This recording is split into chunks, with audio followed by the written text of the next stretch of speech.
Hello everyone. Welcome back to Shadow Storyteller. Before we dive into tonight's story, don't forget to subscribe, hit the like button, and leave a comment below if you enjoy listening to bedtime stories like this. Your support helps us bring more late-night tales to you. Now, let me take you into a story titled, The Stranger We Met at a Diner on Route 66. It was the summer of 2018. The kind of summer where the air along Route 66 felt dry and restless, carrying with it the smell of asphalt baked under the sun. I remember it was late June, maybe around the 23rd, just past 11:30 at night.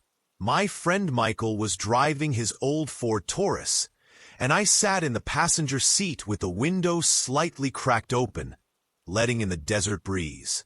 We were somewhere near Tucumcari, New Mexico, that long, lonely stretch of the highway where neon motel signs still flicker like ghosts from the 1960s. We hadn't eaten in hours. The road had been empty, the kind of emptiness that makes you hum along with the static on the radio just to remind yourself you're still awake. Then, out of the darkness, we saw the glow of a small roadside diner. Its neon sign buzzed faintly. Maggie's Route 66 Diner. Inside, it was like stepping back in time. Chrome stools lined the counter, the jukebox in the corner softly playing an old Elvis Presley song, and the air smelled of coffee that had probably been brewing since sunrise. Only a handful of people were there. A trucker dozing off in a booth, an older woman behind the counter wiping down menus, and then him. He was sitting at the far end of the diner. A man in his late 40s, maybe early 50s. He wore a faded brown leather jacket despite the heat, his hands wrapped around a mug of black coffee. What caught my attention wasn't just his stillness, but his eyes. He kept looking toward the window, as if waiting for something out there in the dark desert night. Michael slid into a booth near the door while I excused myself to order at the counter. That's when the stranger spoke, his voice low but clear. "You boys traveling through, or are you running from something?" It was such an odd question that I froze for a second. I turned half smiling, thinking he was joking, but his expression was serious, almost heavy. The older woman behind the counter gave me a quick look, one that seemed to say, "Don't answer him too quickly."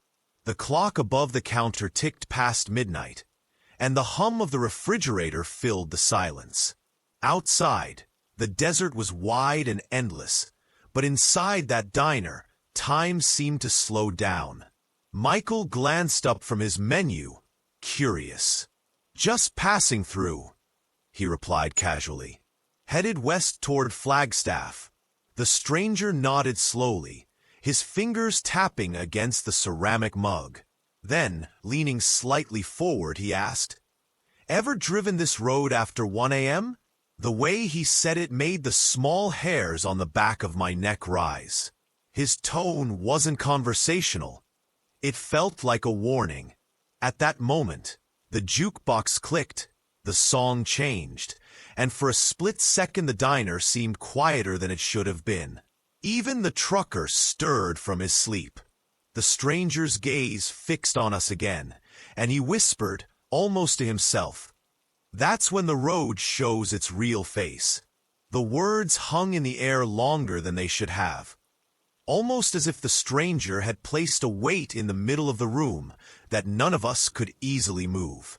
I felt Michael shifting in the booth across from me, his fingers nervously drumming on the table.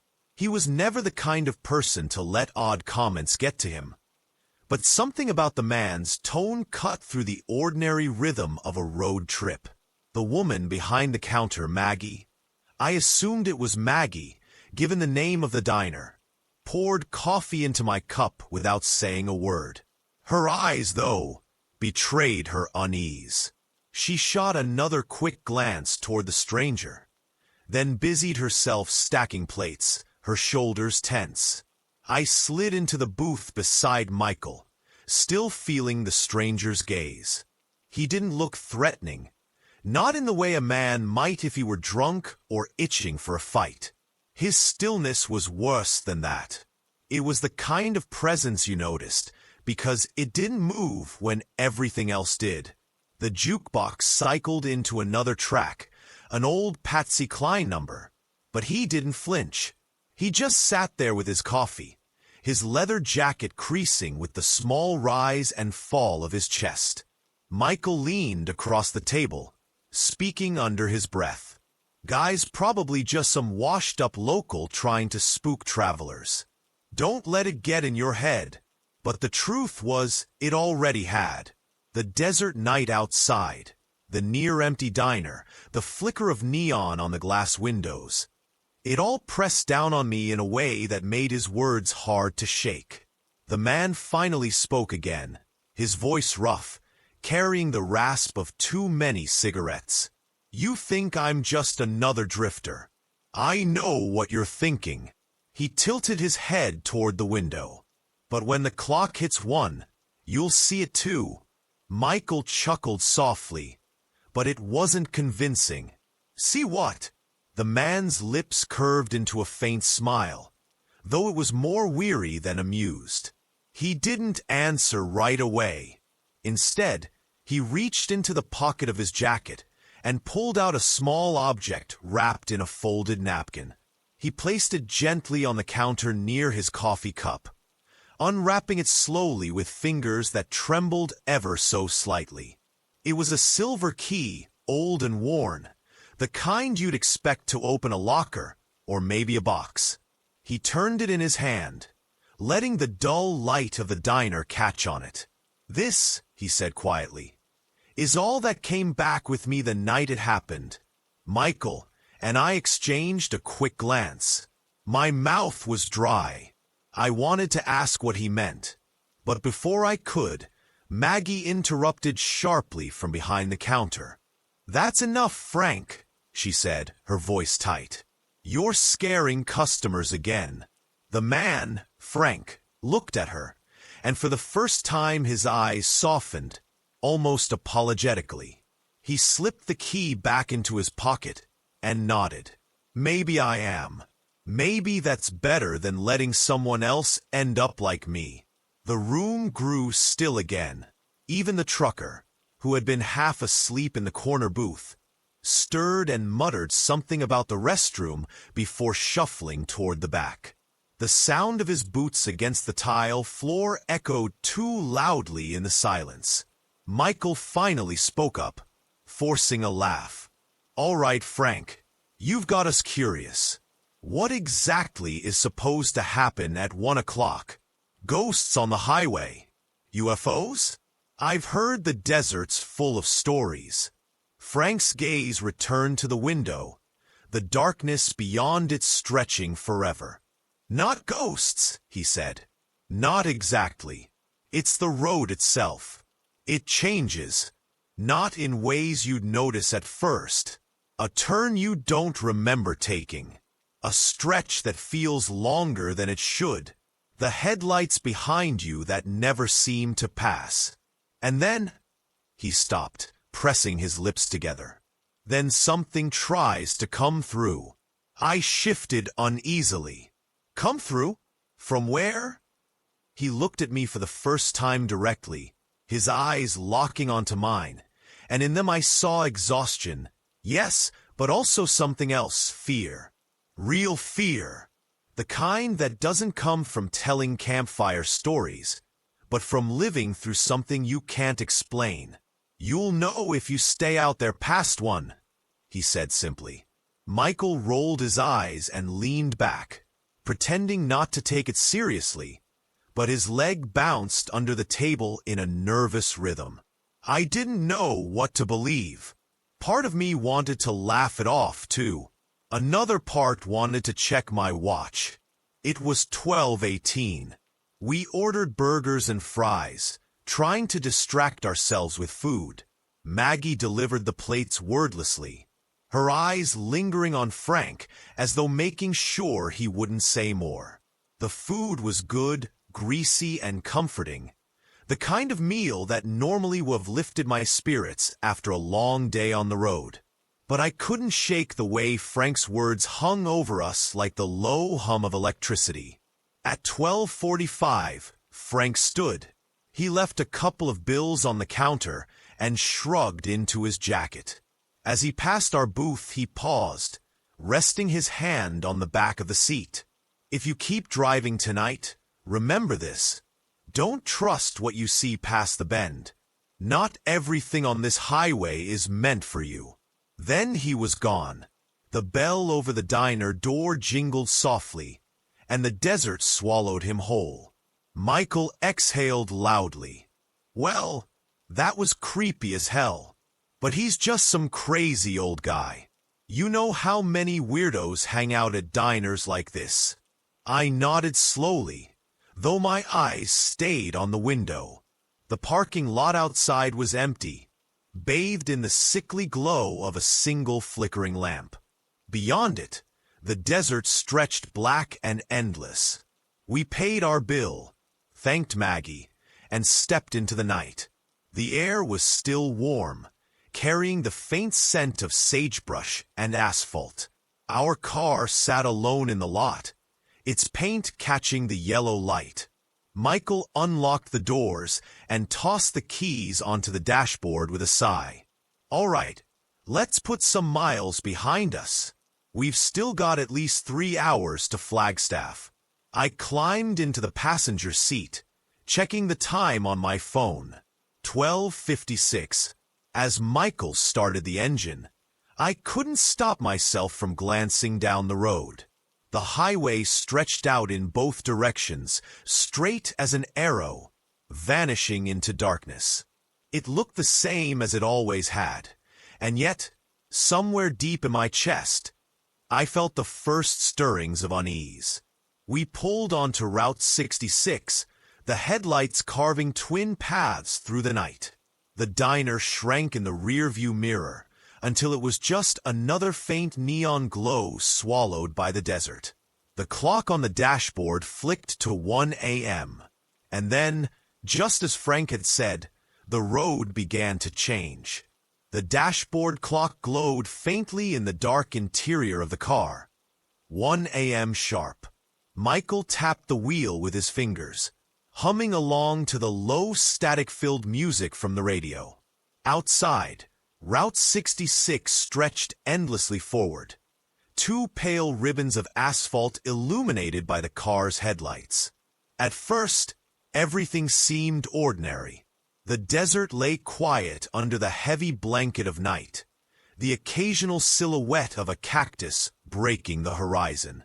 I told myself that Frank's words had only unsettled me because of the way he delivered them. But then, a small detail caught my attention. The road, which had been perfectly straight, suddenly curved ever so slightly to the left. Not much, but enough that I knew it hadn't been like that before. I remembered clearly how flat and linear the stretch of highway outside Tucumcari had been. Did this road always curve? I asked, my voice hesitant. Michael gave a half-shrug without looking at me. "It's the desert, man. Everything looks the same out here. 1 mile blends into the next."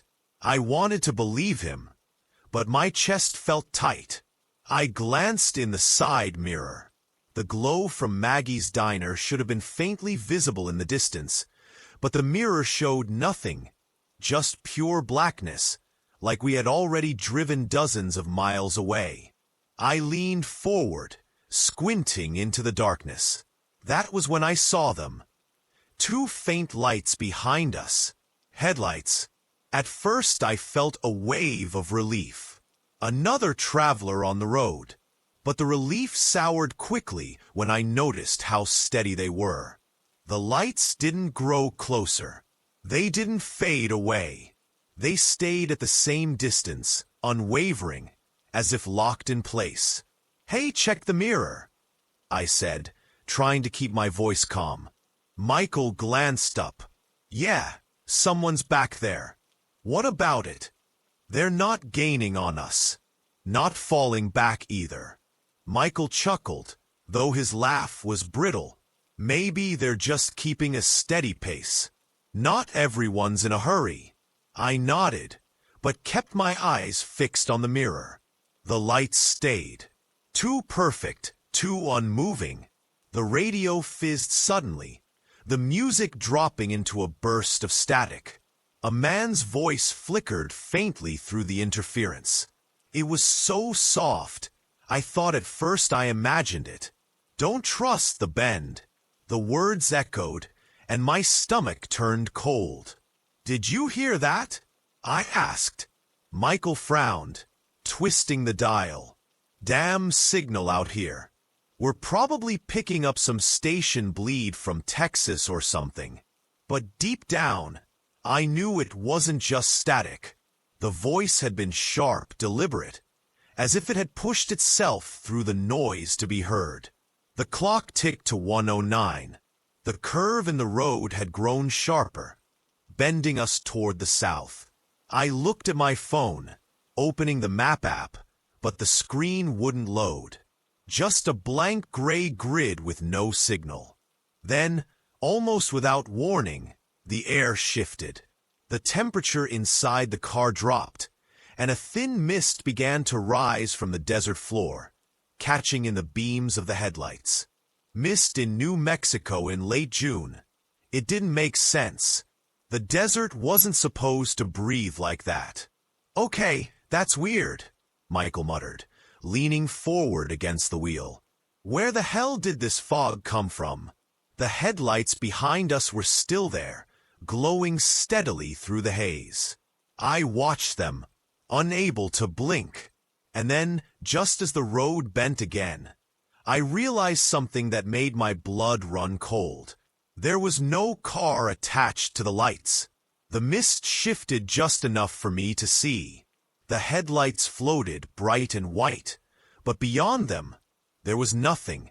No outline of a hood, no gleam of chrome, no shadow of tires against the asphalt. Just two lights suspended in the dark, moving exactly as we moved.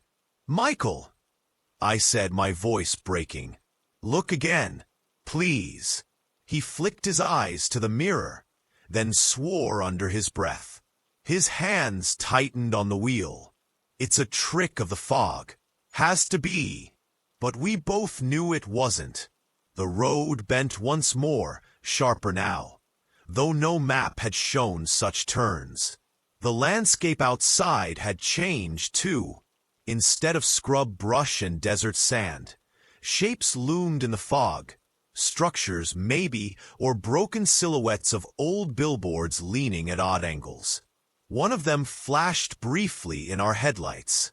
It was a rusted sign, half torn away, but I could make out a single word: motel. Only there were no motels for at least 50 miles in this direction. The clock read 1:22. My chest felt tight, like I was holding my breath without meaning to.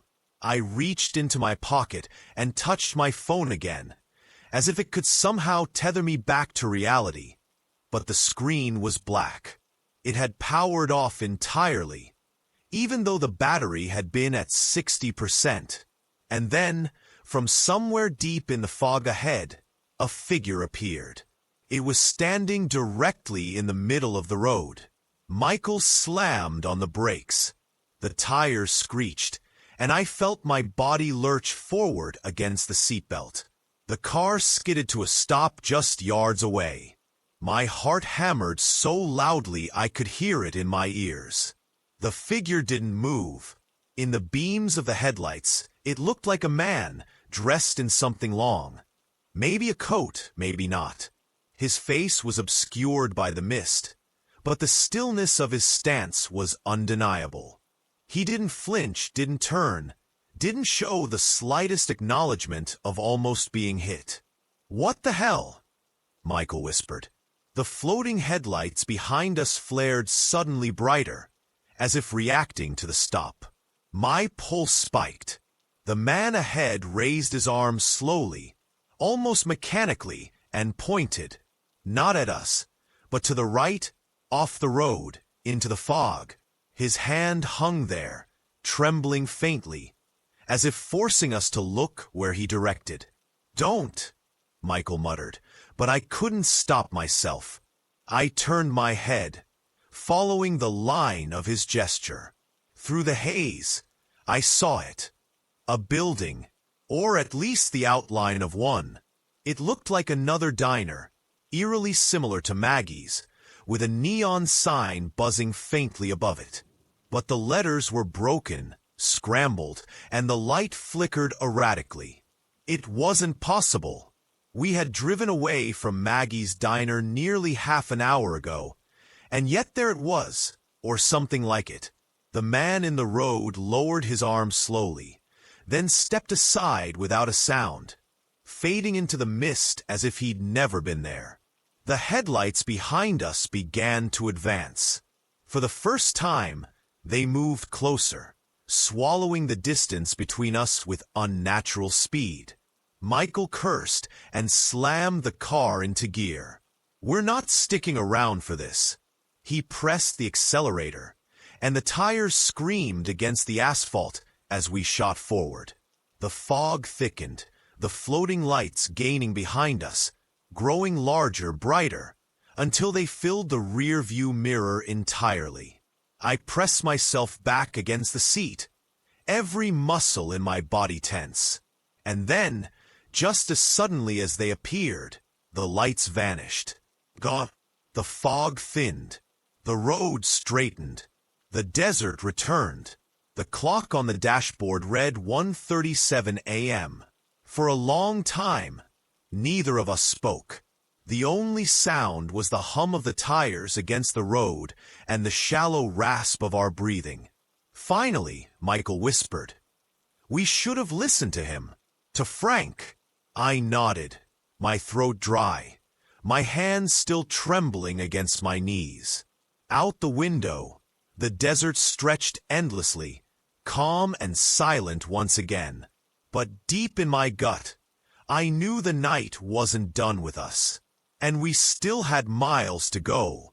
The road seemed ordinary again, yet the silence inside the car carried a weight that pressed against both of us. Michael gripped the wheel tighter than usual, his knuckles pale, his eyes fixed straight ahead, as though looking anywhere else might pull us back into whatever we had just escaped. I checked the clock again. 1:42. Only a few minutes had passed since the fog lifted, but it felt like hours. My mind replayed the image of that figure standing in the road, his arms slowly lifting to point toward that impossible diner. The way he had faded into the mist, there was no rational explanation, no trick of light or fog that could justify what we had seen. Michael broke the silence first, his voice low. "If you tell me tomorrow that was all in my head, I'm gonna hit you." I gave a short, nervous laugh. "You saw it too." We both did. He nodded slowly, his jaw tight. "And I saw those lights behind us vanish like they were never there. I don't want to talk about it anymore." But of course, we kept thinking about it. The desert has a way of amplifying every fear, because there's nothing else to fill the space. The road stretched endlessly in both directions, and the darkness beyond the headlights felt heavier than it should. At 1:55, Michael muttered a curse under his breath. "Gas!" I looked down at the gauge. The needle was dipping below a quarter tank. We had filled up before leaving Amarillo earlier that afternoon, but we'd been on the road for hours since then. "How far to Flagstaff?" I asked. 2.5 hours, maybe more. Plenty of time to run out. He drummed his fingers against the wheel, glancing around as though a gas station might suddenly appear in the desert. Nothing but blackness stretched ahead. And then, almost as if the road had been listening, a light appeared on the horizon. At first faint, then growing brighter. A tall, glowing sign, flickering red letters spelling out the word, gas. Michael's eyes widened. Well, that's convenient. Convenient didn't feel like the right word. Something about the way the sign shimmered, almost pulsing, made my stomach twist. But the tank was low, and Michael wasn't about to risk running dry in the middle of the desert. As we drew closer, more lights emerged. A small station, 2 pumps under a canopy, and beside it, a store with glowing windows. The sign above read, Carson's Fuel Stop. Michael pulled in, the tires crunching against gravel. The place looked old, almost too old. The paint on the building was faded, the pumps dented and rusted at the edges. But the lights were on, the sign hummed faintly, and the smell of gasoline lingered in the air. Better than nothing, Michael muttered, shutting off the engine. I stayed in the car, uneasy, while he stepped out to pump gas. The desert air was cooler now, a faint breeze brushing against the car. I rolled down the window halfway, listening to the quiet hum of the pump. That was when I noticed it. The store window had someone inside. At first I thought it was just a cashier, standing behind the counter. But the figure didn't move, didn't shift, didn't glance up.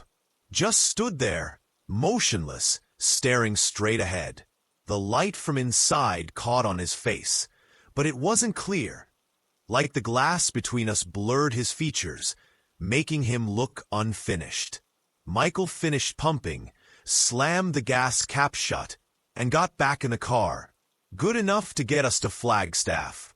I glanced back at the store window. The figure was still there, watching. Did you see? I started, but then stopped. Michael didn't need more reasons to panic. We pulled back onto Route 66. The gas station lights faded into the distance, swallowed by the night. I checked the dashboard clock again. 2:01. The moment the digits flipped, the road changed again. It wasn't gradual this time. 1 second the desert was flat, stretching endlessly. The next, the road wound into a series of sharp turns, the kind you'd expect in the mountains, not the plains of New Mexico. Michael cursed under his breath, swerving slightly to keep control. What the hell is this? There aren't curves like this out here. I clutched the door handle, leaning forward. The headlights carved through the darkness, revealing jagged rock formations on either side of the road. Massive stone walls that hadn't existed seconds earlier. The air felt thicker, colder, like we had been dropped somewhere entirely different. "This isn't right," I whispered. The radio fizzed again, static filling the car. Then the same voice as before, faint but clear enough to hear. "Keep driving. Do not stop." Michael's hands trembled on the wheel. "You heard that too, right?" "Yes," I said quickly. "Just keep going." We rounded another bend, the tires squealing. The cliffs loomed higher, closing in, and the headlights revealed something carved into the rock face. Words, painted in white, though faded and cracked with age. "Turn back." The letters stretched across the stone in uneven strokes, each one taller than the car. Michael's breathing quickened. This is insane. We're not supposed to be here." I pressed my hand against the dashboard as the car jolted over a rough patch of pavement. The road narrowed, the cliffs closing in on either side, and the feeling of being trapped grew stronger with each passing second. And then we saw them, figures along the roadside. At first I thought they were statues, carved into the rock. But as the headlights swept past, I saw their eyes glint, their heads turn slightly to follow us. Dozens of them, standing shoulder to shoulder. their forms indistinct in the fog but unmistakably human. They didn't move toward us. They just watched. Michael muttered a prayer under his breath, pressing the accelerator harder. The car roared forward, tires gripping the pavement. The clock read 2:14. We rounded another bend, and suddenly the figures were gone. The cliffs fell away, the road widened, and the desert stretched out again as though nothing had ever changed. The silence in the car was unbearable. Finally, Michael spoke, his voice hoarse. If this is what Frank meant, if this is the road showing its real face, then how the hell do we get off it? I didn't have an answer. I just stared out the window at the endless dark, the desert that no longer felt like the desert at all. My mind replayed Frank's words from the diner, his hand trembling as he showed us that silver key. All that came back with me the night it happened. The memory made me shiver. What had he meant by that? What had he left behind? The road stretched on. The clock ticked toward 2:30. And deep down, I knew the night had more to reveal. The days that followed felt strangely hollow, as if the world had tilted just slightly and nothing sat in its proper place anymore. Sarah's apartment returned to its old stillness, but it wasn't the same kind of quiet she used to enjoy. Before, it had been comforting, silence filled with routine and peace. Now it felt watchful, like the walls themselves carried echoes of that night when the stranger appeared at her door. She kept replaying the image in her head. The woman's pale face in the hallway light, the almost trembling voice asking to be let inside, the moment of hesitation that had stretched out like an eternity. Each time she thought about it, she wondered if she had made the right choice by calling the police instead of letting the woman in. Was she really in danger? Or had she been turning away someone who desperately needed help? The police followed up a week later. Detective Harper called her at 7 in the morning, just as Sarah was pouring herself coffee. His voice was calm, but carried a weariness that told her he had repeated the same line to many people that week. The woman, whose name turned out to be Elaine Ward, had been struggling with paranoia and had gone missing 3 days before the night she arrived at Sarah's building. They found her a few blocks away, disoriented but unharmed. She was now under medical care. The news should have relieved Sarah, yet it brought only a bittersweet ache. Relief that Elaine was safe, guilt for not opening the door, and unease knowing how thin the line was between safety and danger. Life in Chicago moved forward, as it always did. Winter melted into spring, and the streets filled with the smell of wet asphalt and blooming dogwood trees. Sarah went back to her job at the law office, back to dinners at her favorite diner on West Huron, back to evenings when the city hummed outside her window.